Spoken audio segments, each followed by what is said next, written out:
Hey, welcome back. This is Doug Lawless with another Proper Way video. Today, I'm going to talk about the proper way to talk about the new Star Wars movie. Specifically, Star Wars: The Last Jedi. Normally, in a Proper Way video, I would want to show you how to do something properly, but this is different. This is the first time I'm going to tell you the proper way to discuss something, and here we go. I had been hearing about it for weeks. I finally got around to seeing it. Now I understand what people are talking about. There's a lot of people that are upset about the movie. So here's the thing. I've heard a lot of people saying, I don't think this character would have done that. I don't think Luke would have done that. No, that's not the proper way. I don't like that Luke did that. That's the proper way.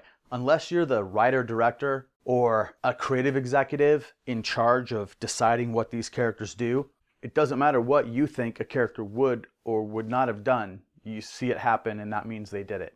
And you may disagree. You may think, oh, I don't like that. I don't like where the story is going. And that's fine. You can just stop watching. Case in point, Luke Skywalker, he gets a lightsaber. Spoilers. If you've seen the end of The Force Awakens, that also happens at the beginning of The Last Jedi. So this is where there's spoilers. So stop if you haven't seen Last Jedi, but just go see it. So he gets a lightsaber, and then what's going to happen? He throws it over his shoulder. People think it's dumb. People think, oh, Luke Skywalker wouldn't have done that. But Luke Skywalker did do that. It happened. That's what happens in the story. Now, I wouldn't have done it that way. My way would not have been better. I would have had him take the lightsaber from Rey and just kind of look at it and then look at her and say, can you give me a hand with this? And then just stare at her and see if she got it. So, right, you don't want to see my version of the movie, or maybe you do. I would have made a proper Star Wars film, I will tell you that. But I went and saw a proper Star Wars film. Everyone's complaining about all this stuff.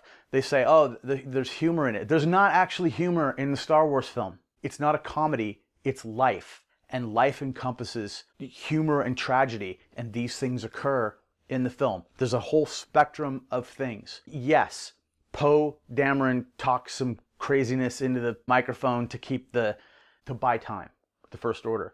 And it's kind of funny. He was funny in The Force Awakens when he first got caught by Kylo Ren and he said, who talks? Do you talk? Do I talk first?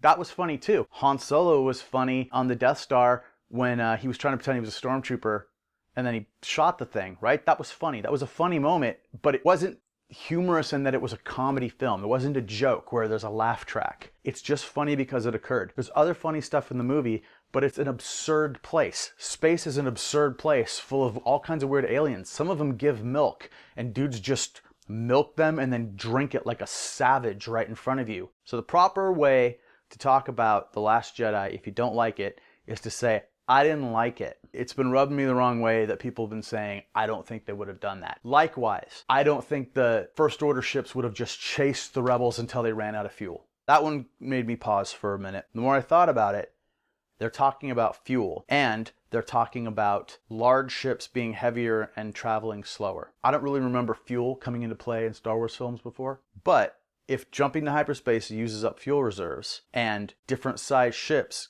move different speeds, then one can assume that larger ships must use more fuel for the hyperspace jump. We can assume that. We're not told that, but we can assume it. So maybe the First Order doesn't want to go hyperspace jumping all around the universe when they can just run out the clock on this rebel fleet and pick them off as they go. Let's assume that the Star Destroyers are slower than the rebel ship, which is what happens in the movie. And so they're going to chase them down for 6 hours or whatever it is. Now they say, oh, why don't we just jump one of these Star Destroyers ahead just a little bit and get them from the front? You're making an assumption that a Star Destroyer or any ship can move a small distance, a short distance in hyperspace. Maybe you can't do that. Maybe in the time it takes to power up and you see those stars streak by, like in Star Wars, you know what I'm talking about? Maybe just by the time it takes to just turn the thing off and slow down again, you've already gone an amount of time that would take you months to travel at the speed the ship is going. So then you have to turn around and make a jump back. Maybe that uses up too much fuel. Maybe it's not cost effective. Whatever the deal is, they don't do it. They just chase them, slow speed, and that allows the movie to happen. So that's my take on that. It happened in the film. I assume that when I watch a movie like Star Wars, a science fiction fantasy, and something doesn't seem right to me, that there are things I don't understand about the science and physics of that world that keep the obvious solution from happening. Because they're much smarter than me, probably because they can fly spaceships. They're space aliens with technology. So if a simple solution was there, they probably would have figured it out. It's like the Kessel Run thing, parsecs, whatever. Everyone said, oh, it makes no sense, George Lucas screwed up. And then, you know, people figured out that, well, no, it does work. If you don't know what I'm talking about, look it up. I'm not going to explain it here. So, proper way to discuss Star Wars, The Last Jedi. If you don't like it, I didn't like it. Why? I didn't like the choices that the filmmakers made for the characters. Fine, you can do that. But I don't think Luke Skywalker would have done that. Well, I'm sorry, Luke Skywalker did do that. I'll tell you some things that I don't think would have happened. How many times in Star Wars have we seen C-3PO give odds, and then the person that C-3PO gives the odds to say, don't tell me the odds, and then do the thing that C-3PO said they probably would not be able to do because the odds were against them, and then they succeed, like every movie.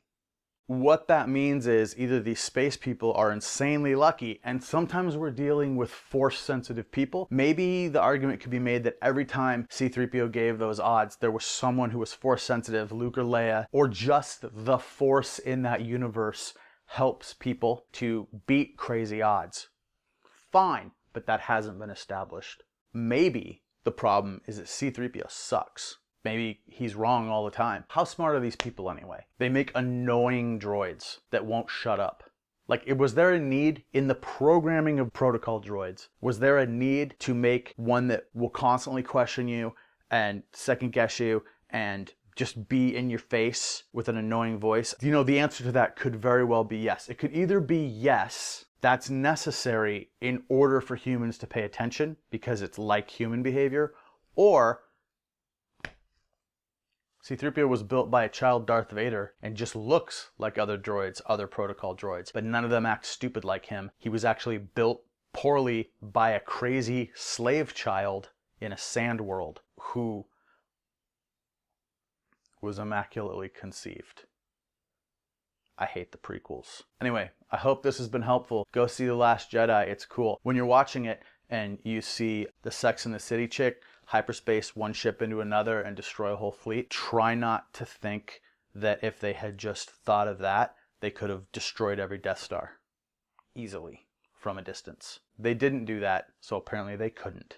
I've got more videos coming soon. It's been a while. I hope you're enjoying your top ramen. I really hope you're enjoying your Little Caesars. If I were writing the script of this movie, I would have your character hitting like and subscribe right now. It's totally okay if someone else says that they didn't agree that you did that, but it is what you would have done.